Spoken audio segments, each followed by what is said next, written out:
Who can vanish from history without leaving a single trace behind? That is the question that echoed across Anatolia for thousands of years. A question that haunted Egyptian pharaohs, Babylonian scribes, and even modern archaeologists.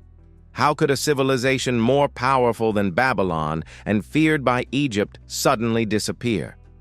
To understand that, we must return to a world still young, a world unaware that its greatest empires would one day be nothing but dust. 1. The people without a memory. Before they were called Hittites, they entered Anatolia like shadows at dusk. But where did they come from? From the cold valleys of the Balkans, or from the eastern passes of the Caucasus? For centuries, no one knew.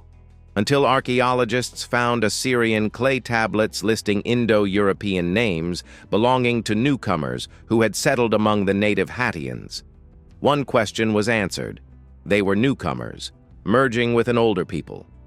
But another question remained. Why did they come? Were they fleeing, searching for land, guided by their gods? 2. The First Kings, Anita's Curse. Around 1790 BCE, a name broke the silence, Anita. He conquered cities, expanded his domain. But one act would become legendary. After taking the city of Hattusa, he destroyed it completely, and he cursed it. Let no king rebuild this city. Why curse a city? We do not know. But the irony is timeless.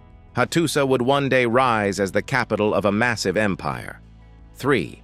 The rise of an empire. A century later came Labarna, whose campaign stretched the early kingdom across Anatolia. Chronicles wrote, "Wherever he marched, his will became law." But his successor, Hattusili, made the boldest decision. He rebuilt Hattusa, ignoring the ancient curse. Why rebuild a cursed city? One word: power. Its location was perfect for a rising empire. 4. A kingdom of 1,000 gods. The Hittites collected gods like treasure. Over 800 gods filled their temples. But why so many? Because every conquered land brought its own gods, and adopting them strengthened the king's legitimacy. Cultures, languages, and traditions blended into a single empire. But one question lingered. How long can a kingdom survive if half its kings die by conspiracy? 5. The First Collapse.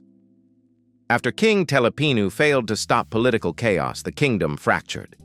Neighboring states advanced. Northern tribes raided. Egypt declared, "The land of Hatti no longer exists." How could a superpower fall? Through many small wounds, intrigue, famine, invasion. But one man revived it. Shupoluliuma I. 6. Shupoluliuma, the Restorer. A brilliant leader, he reconquered lost lands and crushed Mitanni. He seized Syria and reached the Mediterranean Sea. But then came a strange message. Why did an Egyptian queen ask him for one of his sons? Because she refused to marry anyone of lower rank. Shupoluliuma agreed. But the prince was murdered upon arrival in Egypt. War followed, and worse, a plague carried by prisoners devastated Hatti, killing thousands, including the king himself. Could even the greatest king save his empire from an invisible enemy? No. 7. The Battle of Kadesh. Ramesses II of Egypt and Muwatalli II of Hatti clashed in the largest battle of the Bronze Age. 40,000 Hittite soldiers, 3,500 chariots. Through ambush and chaos, neither side won decisively. But something new emerged.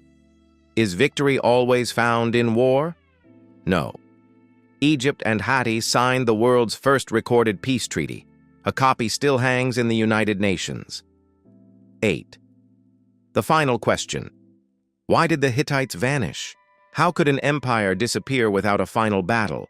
Archaeology reveals the truth. Climate change brought drought. Harvests failed. Trade routes collapsed. Invading peoples struck. Hattusa was burned and abandoned forever. Their language vanished.